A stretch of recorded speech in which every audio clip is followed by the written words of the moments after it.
Nageenyi fi jaalalli Waaqayyo hunduma keessanii siniif haa ta'u hordoftoonni amantaa Ortodoksii Tawaahidoo Itoophiyaa hundumti keessan biyya keenyattis biyya keenya ala kutaa biyyoota garaagaraatti argamtan akkam jirtu akkam yoo nageessanii akkamiin turtanii guyyaa har'aatiin kan nu ga'e Waaqni keenya galanni ulfinni teessoo isaa ari'am irratti isaaf haa ta'u jecha akka fedhaa fi jaalala Waaqayyootti guyyaa har'aa kana immoo ergaa cimaa tokko amantaa Ortodoksii Tawaahidoo hordoftoota amantaa Ortodoksii Tawaahidootiif dabarsuu barbaadeera.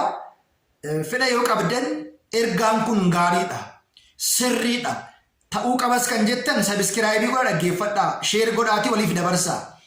Ayee sirrii miti kan jettan immoo bira darbuu dandeessu waan ta'eedhaaf ergaan kun har'a ergaa sadaffaadha yookiin immoo amantaa Pirootestaantii, amantaa Musliimaa fi amantaa Ortodoksiitiif ergaan dabarsuu barbaade keessa koo yeroo hundumaa kan deddeebi'udha.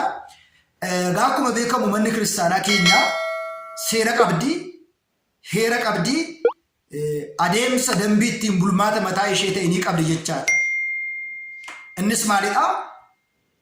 Bu'uurri lallaba mana kiristaanaa keenyaa macaafa qulqulluudha. Innis nagaa waaqa nagaa labsuudha. Yakkarraa badiirraatii wantoota fokkisaa ta'an irraatii akka fagaannuuf manni kiristaanaa keenya kan isheen nu barsiistu. Kanaaf manni kiristaanaa keenyas amantaa kamiin ceepha'uu, amantaa kamiin jibbuu, amantaa kamiin balaaleffachuu manni kiristaanaa keenya nu barsiisne. Yoo isinii danda'ame hunduma faana nagaatiin jiraadhaa jedha macaafni qulqullu. Hunduma faana isa amanes, isa hin amannes, beekaas, wallaalaas, isa nu hin fakkaannes, isa nu fakkaatu soliin nagaan jiraachuun barbaachisaadha. Yeroo baay'ee macaafni qulqulluu maal jedha seetanii fuula kee maddii kee karaa bitaa isa rukutuudhaaf isa karaa mirgaa kenniifii jedha.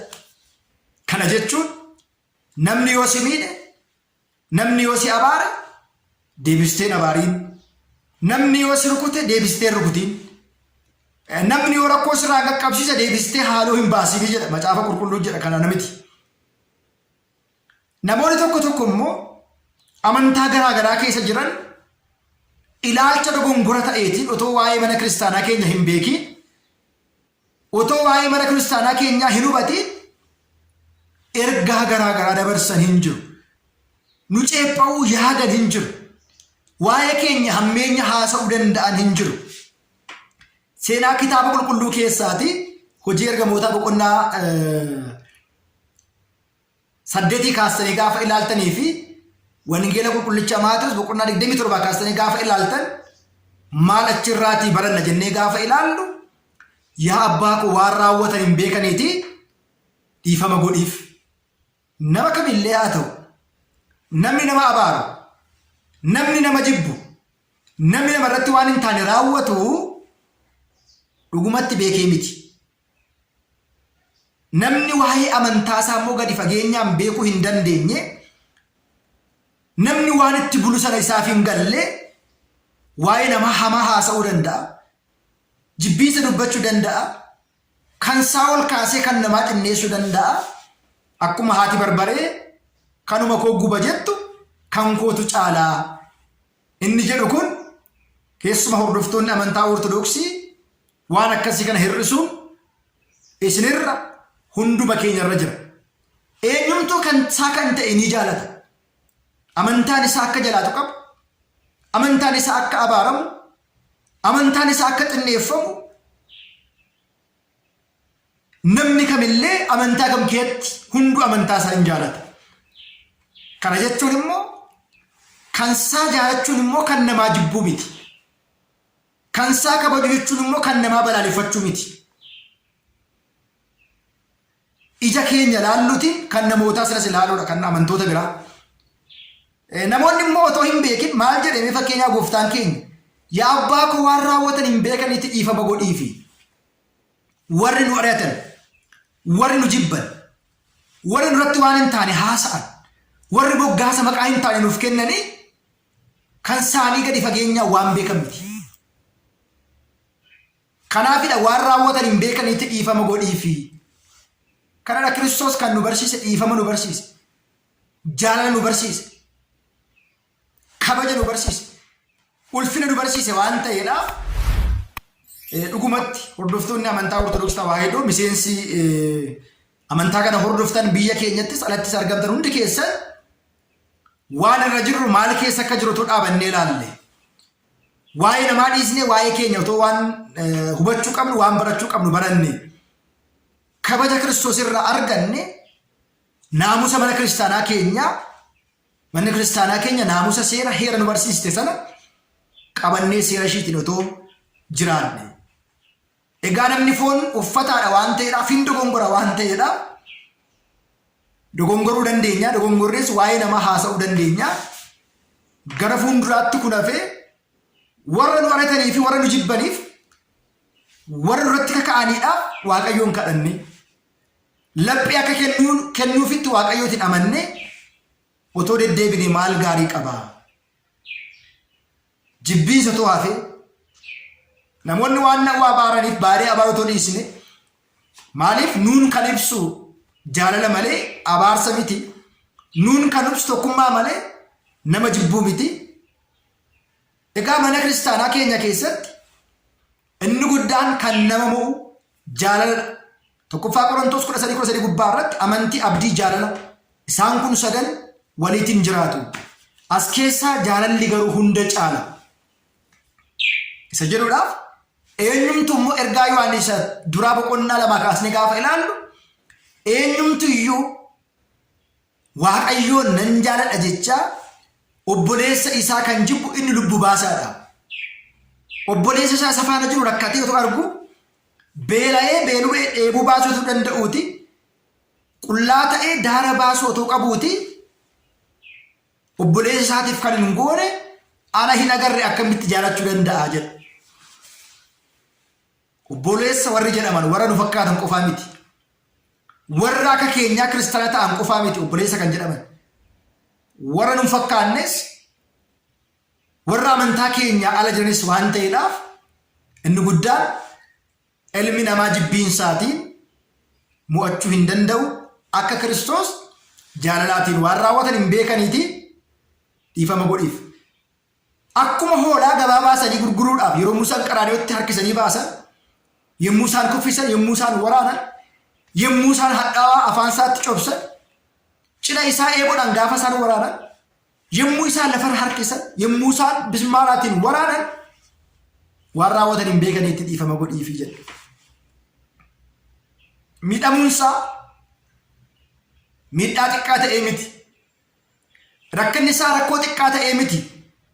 Nuun jaalala nu barsiisuudhaaf, nuun waliif dhiisuu nu barsiisuudhaaf waan ta'eedhaaf Kiristoos kan inni waan raawwatan hin beekan dhiifama godhiif jedhee abbaa isaa kadhate. Inni biraan wareegamaa qulqullicha Isxifaanos hin ilaalu. Hanga du'aatti lafarra harkisanii yommuu isaan dhagaadhaan dha'an maal jedhe Isxifaanos? Waan raawwatan hin beekaniiti yaa abbaa godhiifama godhiifi.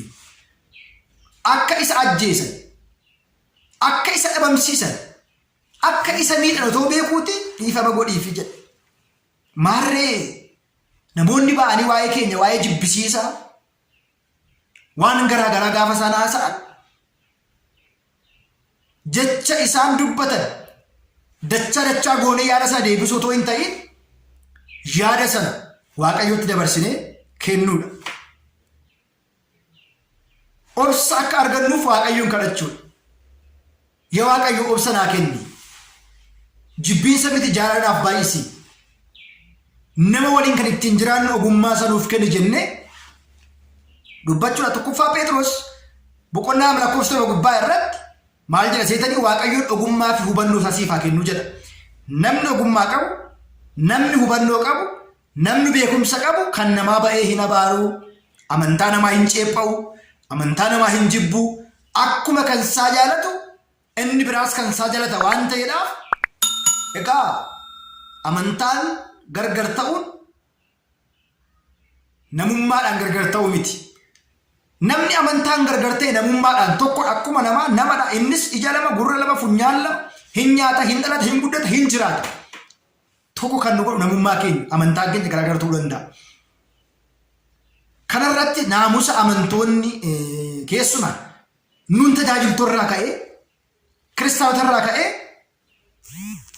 barsiisa amantaa keenyaatti amannee otoo ittiin deemnee fi waan amantaan keenya nu gorsu sana utuutti keessumaatii warreen dogongoranii dogongorsiisan warreen kallattii hin taane nu barsiisan abboolee amantaa fakkaatanii nu keessas qaama biraa keessa jiraachuu waan danda'anidha.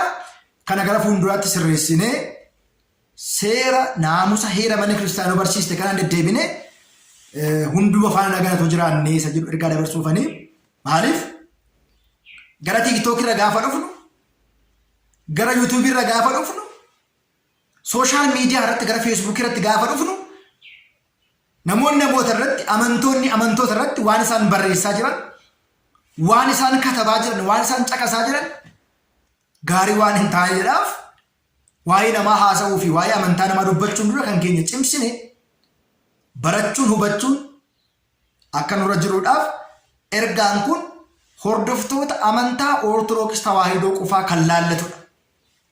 Ani kiristaanadha. Fannoo Kiristoos hidhadheera. Fannoon Kiristoos jaalalaa nageenyadha. Jennee warri amannu hojii nageenyaa hojii jaalalaa hojjennee waan waloo irratti tokkummoofnee amantaa keenya immoo barsiisa amantaa keenya irratti immoo adda kan nu godhu immoo isaan seera isaatiin bullee deddeebinee amantaan cimee dhaabachuun hunduma keenya irra jira. Gamaatiiwwan Waaqayyo utoo baatanii amantaa nama abaaruu baattanii akkuma amantaa keessanii kan keessan kabaja akka inni argatu akka barbaaddan kan namaas kabaja akka inni argatu otoo hojjettanii baay'ee gaariidha. Ergaan kun gaariidha. Nu ibsa seera mana kiristaanaati naamusi mana kiristaanaa keenyas kanadha kan jettan sheer gootanii sabiskiraayib gootanii namoota hundumaa bira qaqqabuudhaaf akka hojjettan isin beeksisaa. Lakkii abbaa barbaanne baanee abaarree arrabsinee akka barbaanne gochuu dandeenyaa warra jettan immoo kun gaarii akka hin taane hubattanii akka deemtaniif ergaa gabaabaa kana guyyaa har'aa kana dabarseedha. Viidiyoo akkatti kana naxalaa malee uffata seera kiristaanaa malee dabarsuudhaaf har'a kan naka kaasee amantoonni biraas dhaggeeffachuu danda'u. Nurraa barumsa fudhatanii waan kana jajjabeessuu danda'u jedhee wanta yaadeeffan bifa kanaatiin viidiyoo kana waraabee waan dhaggeeffataniif galatoomaa. Waaqayyoon tokkummaa jaalala nuuf haa kennu. Eegumsa ergamootaa ifamni gooftaa keenya hunda keenya duukaa haa ta'u. Nagaatiin naa turaa. Hunduma keessan Waaqayyoon sagalee jireenyaa sana dhageessisu.